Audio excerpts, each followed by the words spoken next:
మీదేనా ఇల్లు? అవునన్నా. ఎట్లా మరి ఎంగు ఉన్నావు, నీకు వరదలు ఇట్లాంటివి ఎప్పుడైనా చూసినావా? అన్న మేము పుట్టిన దగ్గర నుంచి కొన్ని వరదలు చూసినాం కానన్నా మరి ఇంత దారుణమైన వరద ఎప్పుడు చూడలేదన్న. ఇంత దారుణమైన వరదలు ఉన్నప్పుడు మరి మీ మంత్రులు ఏం చేస్తారు?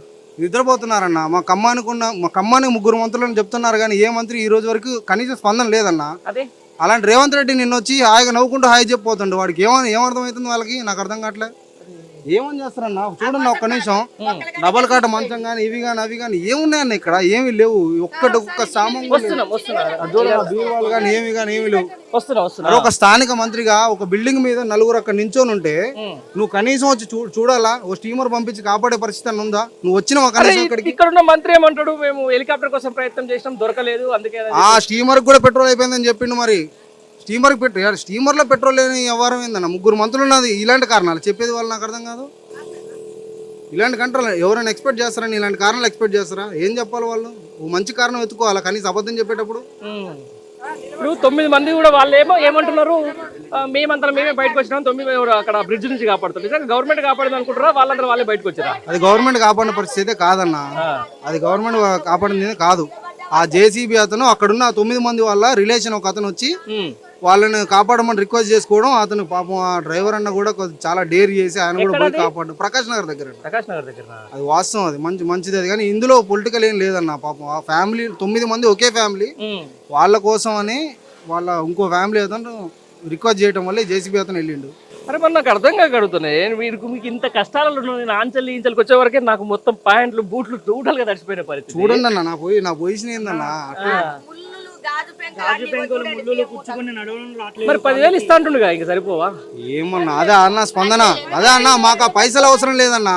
నువ్వు కనీసం ఎవడు ప్రాణం కాపాడినావు నా చెప్పు. నువ్వు డబ్బులు వద్దు, ఒక్క రోజు మాతో పాటు మా ఇంట్లో ఉండమనండి, 1 గంట ఉండమనండి. ఎవరైనా రండి, 1 గంట నా ఇంటికి వచ్చి ఉండమనండి. ఎవరైనా సరే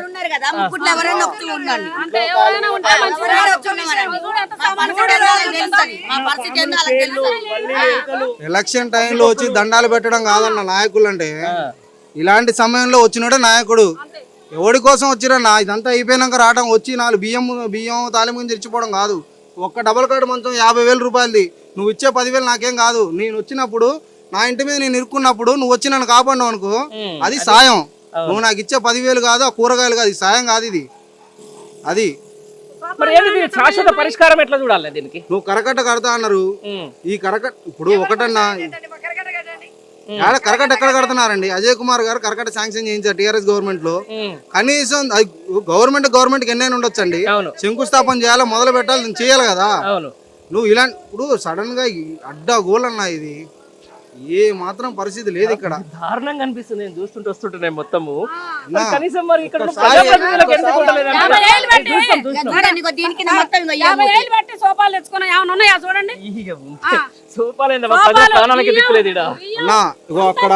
అక్కడ ఏటు పక్కన ఒక 2 ఫ్లోర్ల ఇంట్లో ఒకరు ధైర్యంగా కూర్చున్నారు.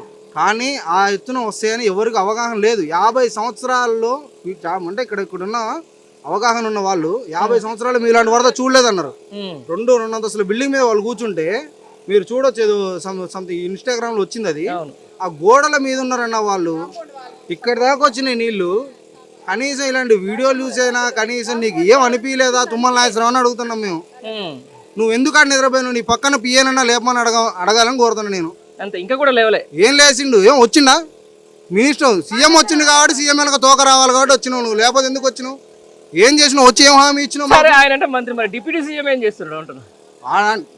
ఆయన ఎన్నో నిద్రపోతుండు. మాకు డిప్యూటీ సీఎం దాకా పోన అవసరం లేదన్నా. మా స్థానికుడు సాధారణ ఎమ్మెల్యే కాదుగా, ఆయనకు కూడా మంత్రి పదవి ఇచ్చారుగా. మేము ఆడదాకా మేము పెద్ద ఎక్స్పెక్ట్ చేయమన్నా. మేము స్థానిక మంత్రి ఏం చేస్తున్నాం మేము అది అడుగుతున్నాం.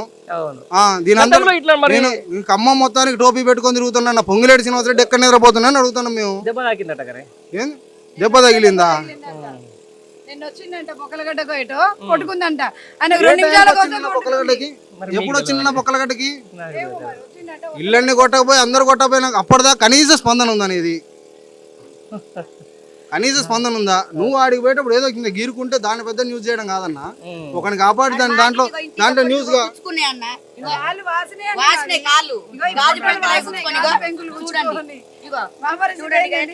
చూడండి మా పరిస్థితి. మరి మేమెవరికి చెప్పుకోవాలి? ఆయనకి ఇంత దెబ్బ తగిలిందని గెలిచిన వాడ కూర్చున్నావు, నాకు దెబ్బ తగిలిందని ఇంట్లో ఉన్నావు. ఒక మాజీ ఎమ్మెల్యే ఒక మాజీ మినిస్టర్ స్పందించిన దాకా కూడా మీకు సోయి లేదంటే ఆయన అందరూ ఓట్లు వేస్తే గెలిచి నువ్వు గత మీద కూర్చున్నావు. ఆయన పోయిన సంవత్సరం వస్తే ఇంటికి 10,000 ఇచ్చిండు. ఆయన తిని విశ్వాసం తప్పినాం కుక్కలం మేము. ఆయనని గెలిపియలేదు తిని కూడా. అయినా కూడా ఆయనది మర్చిపోయి నిన్న వచ్చి ఇంటికి 10,000 ఇస్తా. ఇప్పుడు పంచుతూరు అటు పెట్టుకోండి, మీరు కెమెరా అటు పెట్టండి, కెమెరా పెట్టండి. పార్టీలు కాదండి, మేము చెప్తున్నాం కదా. ఇవాళ బియ్యము సరుకులు కూరగాయలు ఆయనే పంపించిండు ఇంటికి 10,000. మేము ఆయన తిని ఆయన కోట వేయకున్నా ఆయన పంపించిండు. మేము నువ్వు నీ డబ్బును నువ్వు ఆయన కంటే తక్కువే ఇచ్చినావు. అయినా నీకు ఓటేసినావు, మాకు సిగ్గు లేదు కాబట్టి.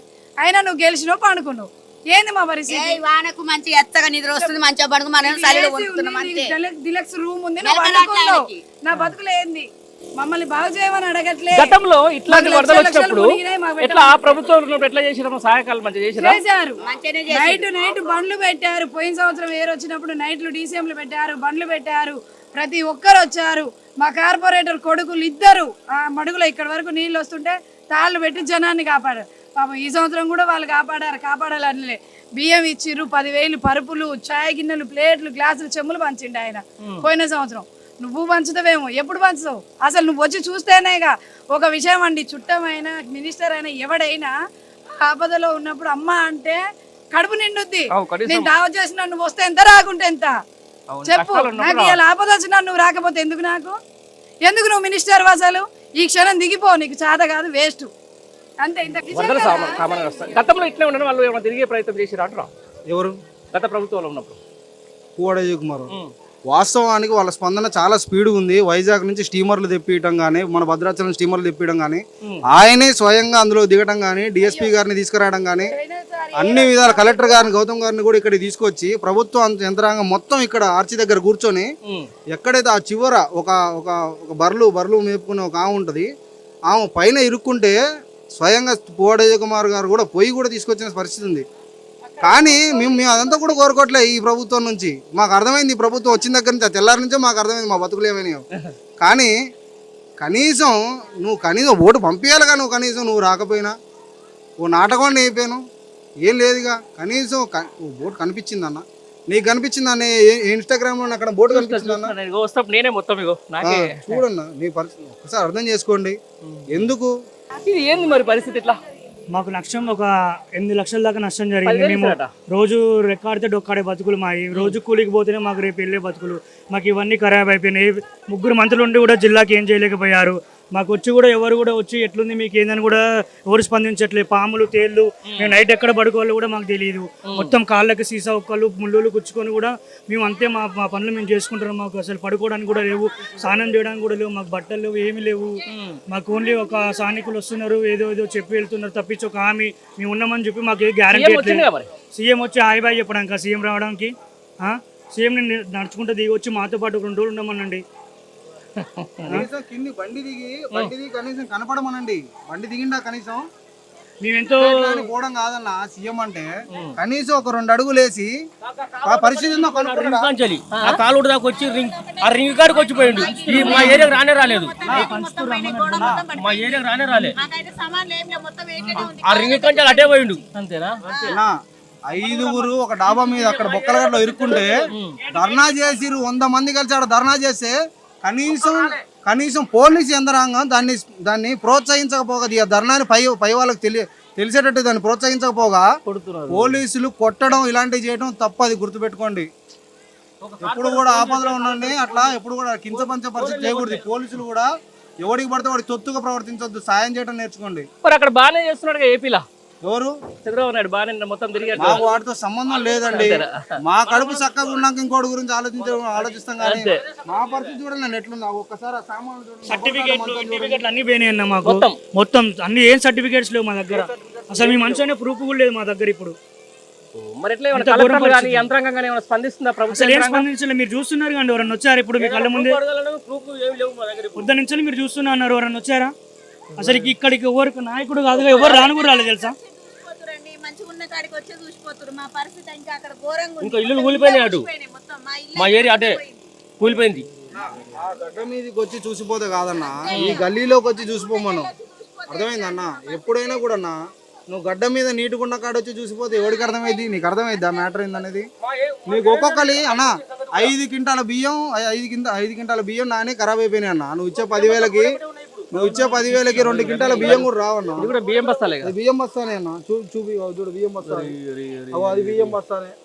నీకు ఎక్కడ ఇంకేడ పనికి వస్తాయి అవి? అన్న అవి పనికిరావు ఇక. ఎట్లా పనికి వస్తాయి అన్న? మేము ఎక్కువ ఏం కోరుకోవట్లేదన్న. ప్రాణం కాపాడగలమన్న ఒక కనీసం నమ్మకం ఉండాలి కన్నా. ఈ ప్రభుత్వం మీద మాకు ఆ నమ్మకం ఉండాలిగా. ఏ నమ్మకంతో మేము నెక్స్ట్ టైం ఓటేయాలన్నా వాళ్ళకి? ఇక రా ఇక మరి నిజంగా చూసుకుంటే బ్రదర్ నాకైతే ఎంతో హ్యాపీగా ఫీల్ అయినా మా జిల్లాకి 3 మంత్రులు ఉన్నారని చెప్పేసి. ఓకే ఓకే 3 మంత్రులు అని చెప్పి వేరే జిల్లా వాళ్ళకి ఛాలెంజ్ చేసాం మేము. అరే మాకు 3 మంత్రులు ఉన్నారా బాబు మీ దగ్గర ఏందని చెప్పి మాది డెవలప్ అవుతుంది అంటే ఇదేనా మా డెవలపింగ్? చాలా సిగ్గుచేటుగా ఉంది మాకు. ఖమ్మం జిల్లాకు 3 మంత్రులు ఉండి మేము కూడా ఇట్లా ఉండాల్సి వచ్చిన పరిస్థితి మాది ఇది. మరి ఏం చేస్తారు దీన్ని మీరు? మరి మాకు ఏం చేసేది లేదు. మాకు వచ్చి స్థానికులు వచ్చి మాకు ఏదో మాకు చూసి వాళ్ళు ఎస్టిమేషన్ వేసి మాకు ఎంతో అంత సాయం చేసి అది కూడా వద్దు మాకు మేము ఉన్నాం బాబు అని చెప్పి మాతో పాటు ఉంటే చాలు. మాకు వాళ్ళు చేసేది భరోసా వాళ్ళకి హామీ మాకు ధైర్యం లేకుంటే చాలు. మాకు కనీసం చూడడానికి వాస్తవానికి నేను హైదరాబాద్ నుంచి వచ్చింది ఏంటంటే ఇక్కడ 3 మంత్రులు ముఖ్యమంత్రి ఇక్కడ తిరుగుతా ఉన్నారు. నిజంగా స్థానిక ప్రజలకు ఏమైనా న్యాయం జరిగిందేమో అనే ఉద్దేశంతో నేను వచ్చినప్పుడు మీరు చెప్పింది జీరో అన్న. న్యాయం అనేది ఇక్కడ ఏం జరగలేదు. ఇంకోటి ఏంటంటే మా డిమాండ్ ఏంటంటే అన్న, ఇక్కడ చాలా మంది యువకులు చదువుకున్న వాళ్ళు చాలా మంది ఉన్నారు. వాళ్ళ ఉద్యోగాల కోసం ఎప్పటి నుంచో ప్రయత్నం చేస్తున్నారు. వాళ్ళందరి సర్టిఫికేట్స్ కూడా కొట్టకపోయిన పరిస్థితి ఉంది. ఏ సర్టిఫికేట్ కూడా పరిస్థితి కనీసం సర్టిఫికేట్లు పనికొచ్చే పరిస్థితి లేదు.